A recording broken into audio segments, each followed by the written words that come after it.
Hello students, welcome in Saint Xavier's High school.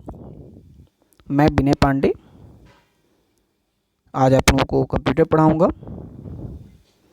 हमने previous video में session 1 accessibility option के बारे में पढ़ लिया था। आज हम सेशन 2 नेटवर्किंग फंडामेंटल के बारे में जानेंगे कि नेटवर्किंग फंडामेंटल्स में हमें क्या क्या, पहले जान लेते हैं क्या क्या पढ़ना है। नेटवर्किंग फंडामेंटल में हमें नेटवर्किंग के सिंपल कॉन्सेप्ट, कैसे हम दो नेटवर्क को आपस में जोड़ते हैं, network type, network service provider, और साथ साथ हमें दो कंप्यूटर को आपस में जोड़ने के क्या बेनिफिट्स होते हैं, इन सब के बारे में इस वीडियो में जानेंगे। तो चलिए शुरू करते हैं। तो पहले हम जानते हैं व्हाट इज नेटवर्क। तो computer network is a collection of computer and other hardware components interconnected by communication channel that allow sharing of resources and information। तो कंप्यूटर नेटवर्क ये दो या दो से अधिक कंप्यूटर और हार्डवेयरों का एक इंटरकनेक्शन होता है जिसका उपयोग हम डाटा और हार्डवेयर रिसोर्सेज को शेयर करने के लिए करते हैं। तो अब हम आगे जानते हैं कि network are design using the following architecture, यानी हम किस व्यवस्था के द्वारा नेटवर्क को आपस में जोड़ सकते हैं। तो पहला है पी टू पी आर्किटेक्चर, इसे पी टू पी आर्किटेक्चर भी बोलते हैं। इसमें होता क्या है, जनरली हम सामान्य तौर से जब दो कंप्यूटर को जोड़ते हैं तो उसे पी टू पी आर्किटेक्चर कहते हैं। जैसे मैं आपको एक एग्जांपल से बताता हूँ। जैसे मान लेते हैं 1 2 3 4 5 ये 6 कंप्यूटर हमारे पास मौजूद हैं। नंबरिंग इसे दे देते हैं 1 2 3 4 5 6। अब इसमें हमने किया क्या, एक कंप्यूटर को दूसरे कंप्यूटर से आपस में जोड़ दिया। अब इसमें होता क्या है, हम जो भी डाटा कंप्यूटर ए में बना रहे हैं उसको कंप्यूटर 1 में बना रहे हैं, उसे कंप्यूटर 6 के साथ भी हम शेयर कर सकते हैं। और जो डाटा हम 6 में बना रहे हैं उसे 1 के साथ भी शेयर कर सकते हैं। जो डाटा हमने 4 में बनाया उसे 2 भी शेयर कर सकते हैं, 3 के साथ भी शेयर कर सकते हैं। इसमें मौजूद सारे कंप्यूटर में आपस में शेयर कर सकते हैं।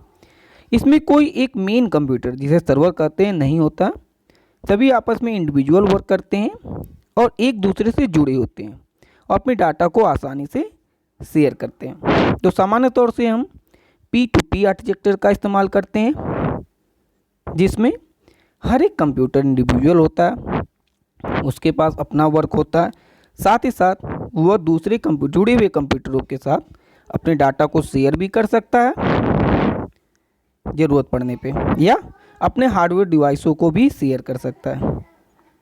जैसे एक और एग्जांपल आपको मैं बताता हूँ। जैसे सामान्य तौर से मानिए आप एक ऑफिस में वर्क कर रहे हैं जिसमें 3 कंप्यूटर लगे हुए हैं। 3 कंप्यूटर लगे हुए हैं आपस में, 1 2 एंड 3, 1 2 एंड 3। अब मान लेते हैं इन सब के साथ एक प्रिंटर लगा हुआ, एक क्या लगा है, प्रिंटर। अब हमारे पास प्रिंटर एक है और कंप्यूटर 3, और हम इन तीनों कंप्यूटरों के साथ इस प्रिंटर को शेयर करना चाहते हैं। तीनों को आपस में जोड़ दिए। अब जो भी डाटा हमें कंप्यूटर 1 से प्रिंट करना होगा, अब जब हम जोड़ देंगे तो आसानी से कमांड देकर हम इसे प्रिंट कर सकते हैं। कंप्यूटर 2 से भी डाटा को इसे जोड़ के प्रिंट कर सकते हैं, साथ ही साथ कंप्यूटर 3 से भी डाटा को प्रिंट कर सकते हैं। तो इस्तेमाल होता पी टू पी नेटवर्क, सामान्य तौर से हम नेटवर्किंग में इस्तेमाल करते हैं जिसमें सारे कंप्यूटर आपस में जुड़े होते हैं। दूसरा मेथड है क्लाइंट सर्वर आर्किटेक्चर। अब क्लाइंट सर्वर आर्किटेक्चर क्या है, चलिए इसको जान लेते हैं। इसे जानने से तो इसे जानने के लिए हम पहले एक एग्जांपल से समझते हैं कि क्लाइंट सर्वर आर्किटेक्चर होता क्या है। क्लाइंट सर्वर आर्किटेक्चर में एक मेन सर्वर होता है जहाँ पे सारी डाटा स्टोर होती है, यह सर्वर होता है। साथ में जितने भी कंप्यूटर इससे जुड़े होते हैं उसे नोड्स या वर्क स्टेशन कहते हैं। तीसरा तो हम जितने चाहें उतने कंप्यूटर को जोड़ सकते हैं, जोड़ दिया गया। अब ये मेन सर्वर है, सारी डाटा इसमें स्टोर है। तो मेन सर्वर में सारी डाटा स्टोर होती है। सॉरी, ये चूँकि कट गया था, हम इसे फिर से शुरू कर लेते हैं। हाँ, फिर से बना लेते हैं इसे। एक सर्वर होता है, बाकी सारे क्लाइंट नोड्स या वर्क स्टेशन कहलाते हैं। इसमें हम जितने चाहें उतने कंप्यूटर जोड़ सकते हैं। मेन जो सर्वर होता है वो मेन कंप्यूटर होता है। सारी डाटा हमारे सर्वर पे स्टोर होती है और अदर कंप्यूटर इस डाटा को एज ए नोड्स बस उपयोग करती है। अगर मेन कंप्यूटर, मेन जो सर्वर हमारा अगर बंद हो जाए तो बाकी के कंप्यूटर्स वर्क नहीं करेंगे। जबकि इसके प्रीवियस वाले में हमने पढ़ा था P2P आर्किटेक्चर में, उसमें हर एक कंप्यूटर इंडिविजुअल वर्क करते हैं। उसमें अगर एक कोई कंप्यूटर बंद भी हो जा रहा तो दूसरे पे उससे प्रभाव नहीं पड़ेगा। बट यहाँ पे अगर सर्वर बंद हो गया तो बाकी सारे कंप्यूटर वर्क करना बंद कर देंगे। तो ये होता है क्लाइंट सर्वर आर्किटेक्चर। अब आते हैं टाइप ऑफ नेटवर्क में कि टाइप ऑफ नेटवर्क किसे कहते हैं। There are mainly 3 type of network. सामान्य तौर से 3 मेजर नेटवर्क होते हैं। उस तरह आप देखेंगे तो 5 या मोर देन 5 टाइप के, तो 3 तरह के मेजर टाइप ऑफ नेटवर्क होते हैं। पहला होता है लैन, जिसे हम लोकल एरिया नेटवर्क कहते हैं। दूसरा होता है मैन, जिसे मेट्रोपॉलिटन एरिया नेटवर्क कहते हैं। तीसरा होता है वैन, वाइड एरिया नेटवर्क जिसे हम कहते हैं। चलिए इसी बारे में ज़्यादा जान पड़ते हैं। तो लैन, जिसका नाम है लोकल एरिया नेटवर्क। लोकल का मतलब क्या हुआ, जब हम सामान्य तौर से नेटवर्क अपने ऑफिस, विद इन ऑफिस या एक बिल्डिंग के अंदर जो नेटवर्क बनाते हैं उसे हम लोकल एरिया नेटवर्क कहते हैं। इसमें क्या होता है, हम अपने ऑफिस के अंदर के कंप्यूटर को जोड़ते हैं या एक बिल्डिंग के अंदर के कंप्यूटर को जोड़ते हैं। तो इस छोटे नेटवर्क व्यवस्था को हम लैन या लोकल एरिया नेटवर्क कहते हैं।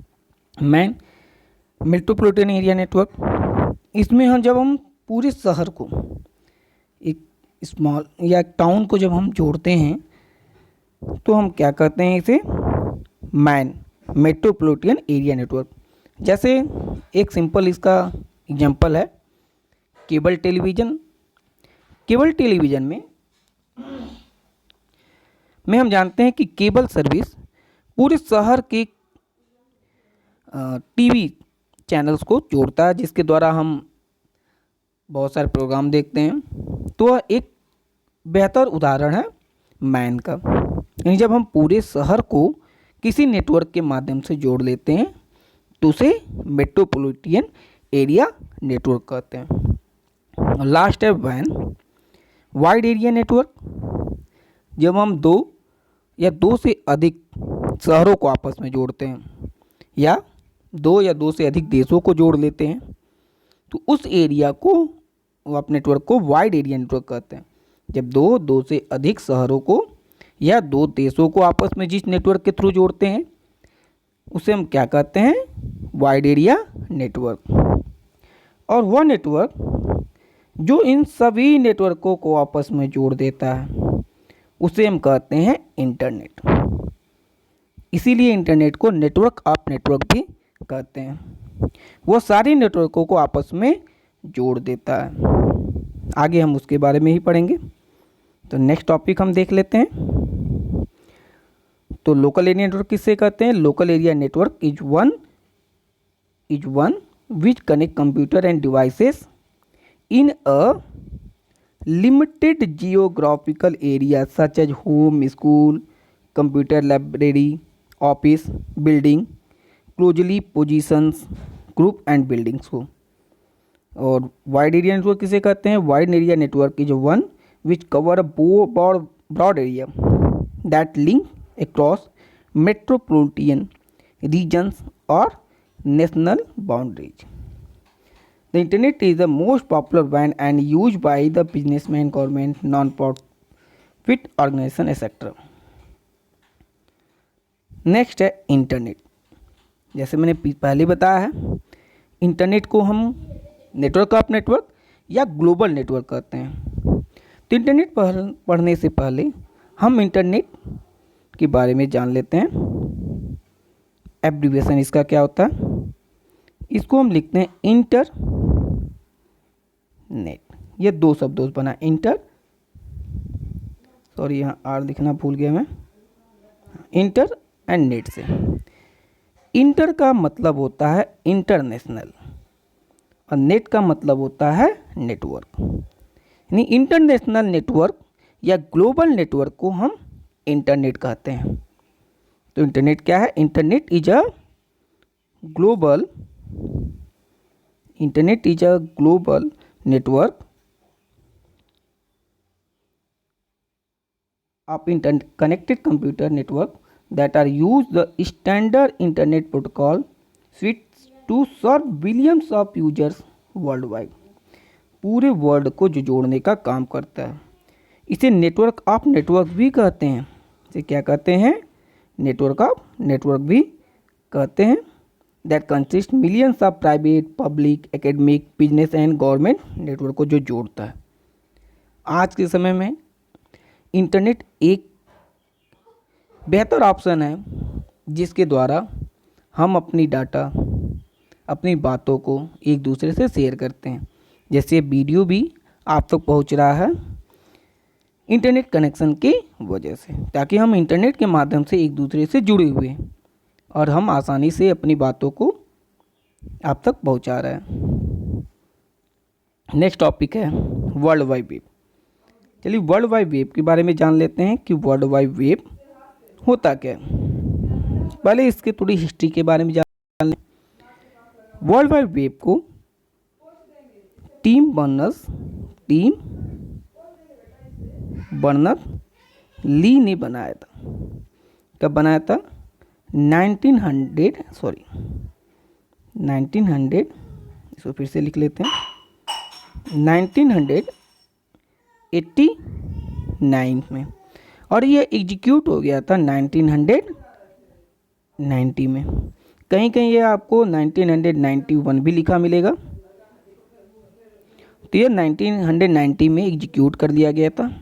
क्या अब यह बात यह होती, क्या इससे पहले 1990 से पहले क्या इंटरनेट एग्जिस्ट नहीं था?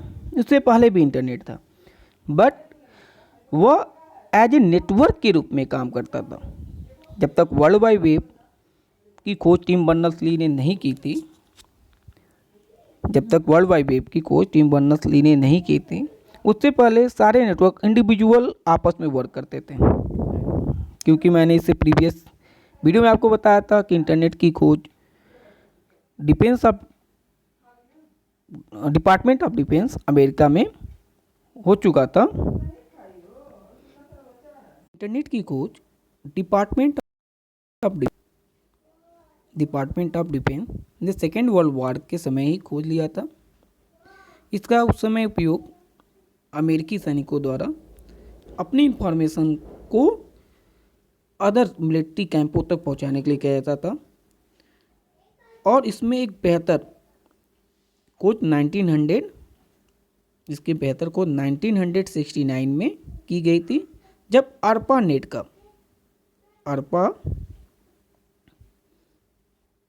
का डेवलप किया गया 1969 में। इसे बोलते हैं advance research project agency network. तब जाके यह पब्लिक के यूज में आया और धीमे धीमे इसमें और बेहतर चीज़ें खोजी जाने लगी और आज हम इतने वाइड रूप ऑफ इंटरनेट के इतने वाइड वैरायटी को देख पा रहे हैं। भारत में इंटरनेट, हम ये जान लेते हैं कि भारत में कब आया था। भारत में इंटरनेट 15 अगस्त 1995 में आ गया था। यह सबसे पहले VSNL, इसको ध्यान दीजिएगा, BSNL नहीं है, VSNL द्वारा चालू किया गया था। VSNL विदेश संचार निगम लिमिटेड द्वारा ओन किया गया था। कब किया गया था? 15 अगस्त 1995 में 1995 में भारत में ये आ गया था। तो नेटवर्क क्या है मैंने जान लिया, कैसे इसकी शुरुआत हुई और भारत में कब, इंटरनेट क्या है और भारत में ये कैसे कब आया। अब आगे हम जानते हैं वर्ल्ड वाइड वेब हो गया, वर्ल्ड वाइड वेब हो गया ये। अब हम जानते हैं आगे एडवांटेज ऑफ नेटवर्किंग, कि हम नेटवर्क बनाने से हमें क्या फ़ायदे होंगे। सबसे पहला डाटा शेयरिंग। जैसे अब सिंपल मैं एक वीडियो बना रहा हूँ और मैं यह वीडियो आप तक पहुँचाना चाह रहा हूँ, तो हम दोनों लोग आपस में कैसे जुड़े हुए हैं? एक व्यवस्था इंटरनेट के थ्रू, जो एक नेटवर्क है, और मैं सिंपली ये शेयर करूँगा और ये आप तक पहुँच जाएगा। तो सबसे बेहतर जो इंटरनेट का उपयोग है वह डाटा शेयरिंग के लिए गया था, जिसमें हम वीडियो, ऑडियो, डॉक्यूमेंट एक दूसरे से शेयर कर सकते हैं। हम क्रॉस द कंट्री कहीं पे भी, जैसे आप यहाँ पे बैठे हुए हैं और कोई फ्रेंड आपका USA में है या अमेरिका में है, सिंपली एक क्लिक के द्वारा आप कोई भी डॉक्यूमेंट उस तक पहुँचा सकते हैं। तो सबसे पहला फ़ायदा है data sharing. Second, hardware sharing. अब हार्डवेयर शेयरिंग से क्या आप समझते हैं, पहले यह समझ लीजिए। जैसे आप लोग बहुत बार ATM के पास गए होंगे, ATM के पास बहुत बार गए होंगे और उससे पैसे निकाले होंगे। वह करता क्या है, एक सिंपल कार्ड हम उसमें लगाते हैं, पिन इंटर करते हैं और पैसे पा जाते हैं। और यह पॉसिबल कैसे हुआ? Due to network. अब ये देखिए, एक सिंपल सा मशीन पूरे बैंक की तरह काम कर रहा है। अब तो ATM में आपको पैसे जमा करने की भी सुविधाएं दे दी गई हैं, यानी उससे आप पैसे निकाल भी सकते हैं और जमा भी कर सकते हैं, साथ साथ उसका इस्तेमाल करके आप पैसे ट्रांसफ़र भी कर सकते हैं। तो ATM पूरे बैंक की तरह काम कर रहा है। इसका मतलब कि जहाँ जहाँ ATM लगा वो पूरा बैंक ही है। तो एक छोटे से मशीन से पूरे बैंक को हम यूज कर रहे हैं। तो ये कर क्या रहे हैं, हम हार्डवेयर, एक छोटे से हार्डवेयर रिसोर्स से बाहर की चीज़ों को हम एक्सेस कर रहे हैं। अब छोटे एग्जांपल समझिए। जैसे मैं एक कंप्यूटर बनाया, जिससे पहले बताया हूँ, और कई सारे कंप्यूटर आपस में जुड़े हुए हैं। इसके साथ मैंने एक प्रिंटर और एक स्कैनर जोड़ दिया। अब सिंपली ये प्रिंटर और स्कैनर बाकी तीनों कंप्यूटर के साथ शेयर हो जाएंगे, यानी पहला कंप्यूटर भी प्रिंटर यूज करेगा, दूसरा भी और तीसरा भी, साथ साथ पहला कंप्यूटर भी स्कैनर यूज करेगा, दूसरा भी और तीसरा भी। तो हम नेटवर्किंग के थ्रू किसी भी हार्डवेयर डिवाइसेस को आपस में जोड़ सकते हैं। नेक्स्ट है internet access sharing. Internet access sharing क्या है? जैसे हमने कुछ कंप्यूटर आपस में जोड़ लिए, अब कंप्यूटर 1 को हमने इंटरनेट के थ्रू जोड़ दिया, नेट के थ्रू जोड़ दिया, और चूंकि ये शेयर है, हम नेट को भी शेयर कर लेंगे सेकेंड कंप्यूटर के साथ। तो सिंपली हमने जोड़ा तो इंटरनेट को एक कंप्यूटर से, बट नेटवर्क की वजह से यह दोनों कंप्यूटर आपस में इंटरनेट को शेयर कर लेंगे। यह सुविधाएं आप जनरली नेटवर्क कैफ़े में देख सकते हैं। अब तो सामान्य तौर से बहुत कम लोग नेटवर्क कैफ़े का इस्तेमाल करते हैं क्योंकि सबके मोबाइल में इंटरनेट है, बट हम किसी ऑफिस में या बिल्डिंग में ऐसा देख सकते हैं जहाँ पे एक इंटरनेट कनेक्शन के थ्रू सारे बिल्डिंग या सारे ऑफिस के कंप्यूटर जुड़े होते हैं। इसको हम बाई केबल या वाईफाई के द्वारा जोड़ सकते हैं। नेक्स्ट, अब आते हैं यह जानते हैं कि usages of network based application. अब नेटवर्क बेस्ड एप्लीकेशन कौन से हैं?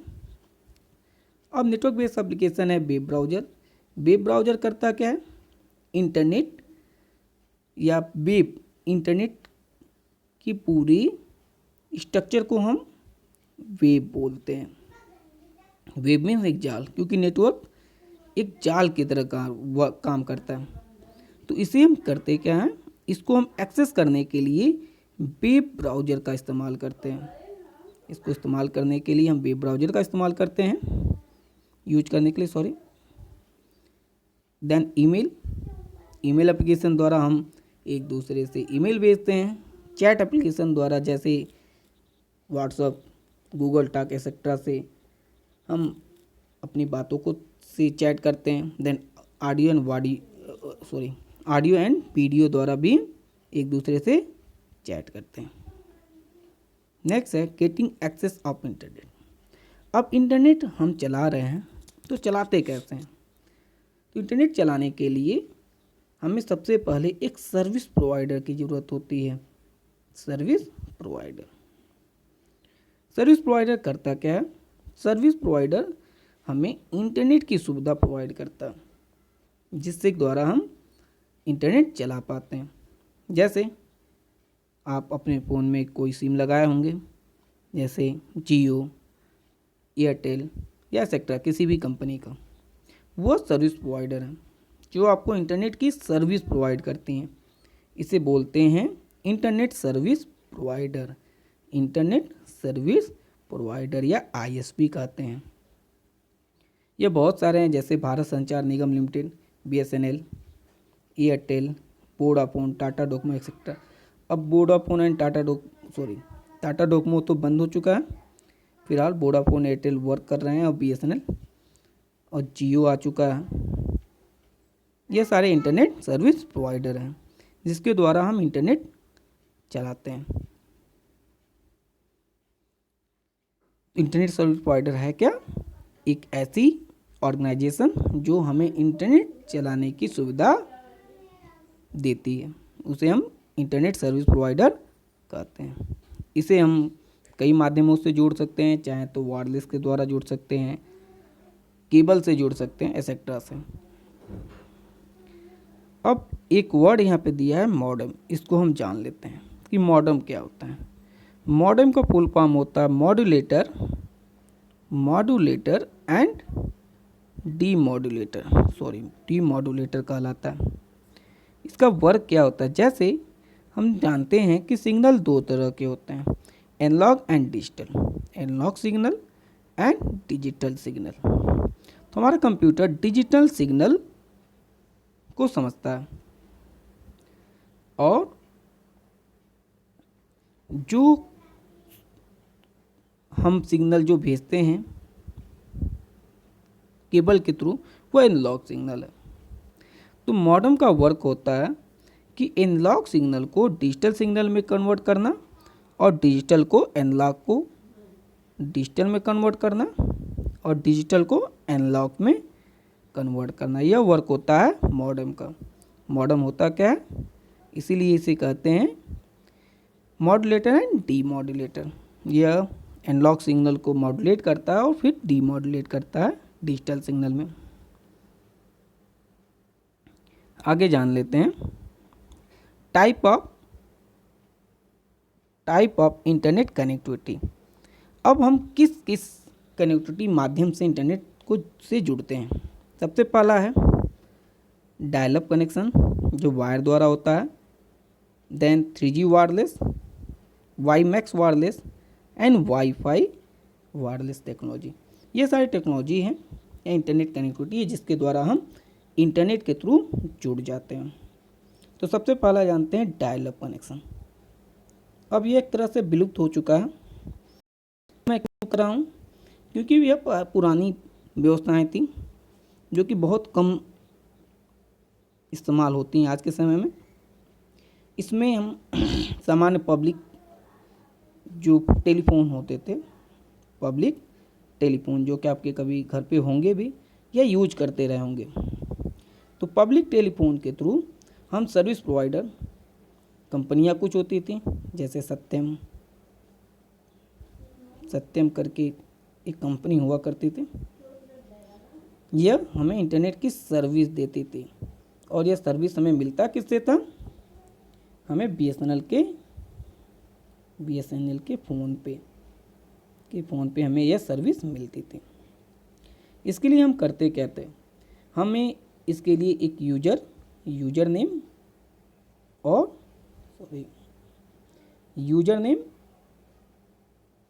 पासवर्ड मिलता था। तो एक डायलॉग हम कनेक्शन बनाते थे, उसमें यूजर नेम पासवर्ड इंटर करते थे और डायल करते थे, जिससे हमारा कंप्यूटर इंटरनेट के साथ जुड़ जाता था। बट यह आज के समय में इस्तेमाल नहीं होता। दूसरा है DSL, जिसे डिजिटल सब्सक्राइबर लिंक कहते हैं। जैसे अगर आपके घर में BSNL या एयरटेल का मॉडेम है, या एयरटेल या जियो का मॉडेम है, तब मॉडेम में आप कुछ ऐसा बना होता है, उसमें आप देखेंगे कि एक छोटी सी लाइट बनी होती है जिस पे DSL बोलते हैं। जब ये चालू हो जाता है तब हम इंटरनेट चला पाते हैं, तब हम डाटा चला पाते हैं। तो यह करता क्या है कि डिजिटल लिंक हमारे कंप्यूटर तक प्रोवाइड करता है। उस डिजिटल लिंक के द्वारा हम अपने कंप्यूटर में इंटरनेट चला पाते हैं। तो ये होता है DSL। नेक्स्ट है केबल इंटरनेट एक्सेस। यह सामान्य तौर से आपको शहरों में मिलेगा, जिससे एक मेन सर्वर होता है जहाँ से बाकी सारे कंप्यूटरों को या अदर नेटवर्क डिवाइसेस को जोड़ दिया जाता है केबल के थ्रू, और हम इंटरनेट एक्सेस करते हैं। जैसे सामान्य तौर से भी बताया था मैंने आपको मैन के केस में, जो हम घरों में टीवी चलाते हैं वो भी एक नेटवर्क का ही सिस्टम है जिसके द्वारा ब्रॉडकास्ट होती है और हम बहुत सारे टीवी चैनल्स को देख पाते हैं। वो एक इसका एग्जाम्पल है। फिर नेटवर्क नेक्स्ट है 3G। अब आप लोगों के लिए 3G हो सकता है पुराना हो गया हो, इसे थर्ड जनरेशन कहते हैं। इससे 3G एक high speed mobile internet service है जिसके द्वारा हम इंटरनेट को एक्सेस करते हैं। इसमें डाटा के छोटे छोटे पैकेट्स हमारे मोबाइल फ़ोन या कंप्यूटर तक पहुंचते हैं और एक एक करके इन पैकेट के थ्रू हम किसी भी डाटा को एक्सेस कर लेते हैं। बट अब इसका 3G का नेक्स्ट वर्जन आ गया है 4G। 3G का नेक्स्ट वर्जन 4G आ चुका है जो हम इस्तेमाल कर रहे हैं, इसे 4th जनरेशन कहते हैं। अब जल्द ही 5G एंड 6G भी आने वाला, जिसमें हमें और यह अंतर क्या है 3G 4G या 5G या 6G में, यह नेक्स्ट जनरेशन का मतलब होता है 4th जनरेशन का। 3rd जनरेशन से और बेहतर सुविधाएं 4th जनरेशन में हमें मिली हैं। अब इससे जब 5G आएगा तो 4G से भी बेहतर नेटवर्क कनेक्टिविटी और कुछ और सुविधाएं इसके साथ जुड़ जाएंगी। तो जैसे जनरेशन बदलते जाते हैं सुविधाएं बढ़ती जाती हैं।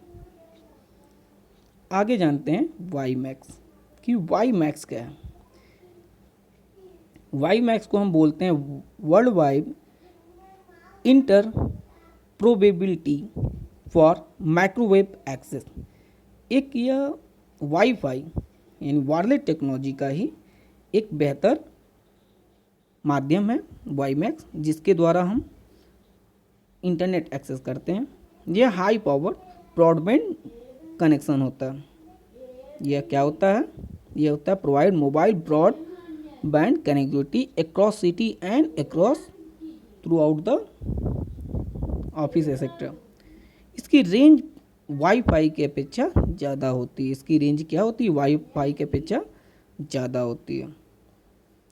यह एक लॉन्ग डिस्टेंस की रेंज को कवर करता है। इसे दिया है ना, WiMAX is a long range system covering many kilometer, या कई किलोमीटर तक के नेटवर्क को जोड़ लेता है।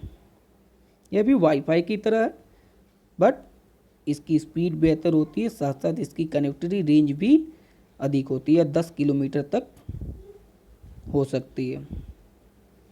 नेक्स्ट है वाईफाई।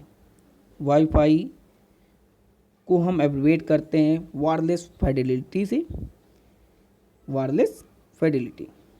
तो वाईफाई एक शॉर्ट नेटवर्किंग व्यवस्था है जो आजकल हमारे फ़ोन, हमारे मोबाइल फ़ोन में मौजूद होता है, लैपटॉप में है एंड बहुत सारे डिवाइसेज में मौजूद होता है। इसके द्वारा हम शॉर्ट रेंज यानी 10 मीटर टू 100 मीटर तक के डिवाइसों को आपस में जोड़ सकते हैं। यह भी एक फास्ट मीडियम है डाटा ट्रांसफ़र और नेटवर्क को जोड़ने का।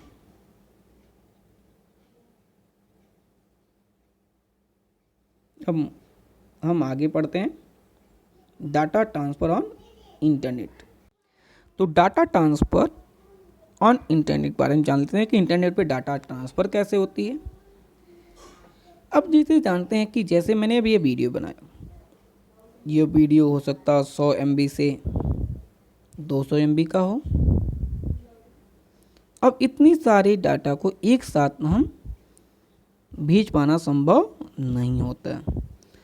तो इंटरनेट सुविधाएं करती क्या है? इंटरनेट में केवल यह हमारी डाटा को छोटे छोटे पैकेट्स में डिवाइड कर देती है। यह जो पैकेट्स होते हैं, यह पैकेट पे एक हेडर होता है जिससे इस पे हेडर के थ्रू यह पैकेट को, यानी हेडर का अर्थ क्या होता है? हेडर एक लिंक इस पे प्रोवाइड की जाती है जिसके द्वारा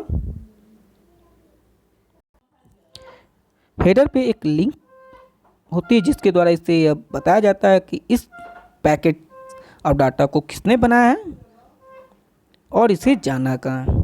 तो सिंपली आप समझिए कि जो डाटा होते हैं वो छोटे छोटे पैकेट्स में डिवाइड होते हैं जिससे कि आसानी से एक नेटवर्क माध्यम से दूसरे तक यह पहुंचते हैं। तो इस तरह यह चैप्टर ख़त्म होता है।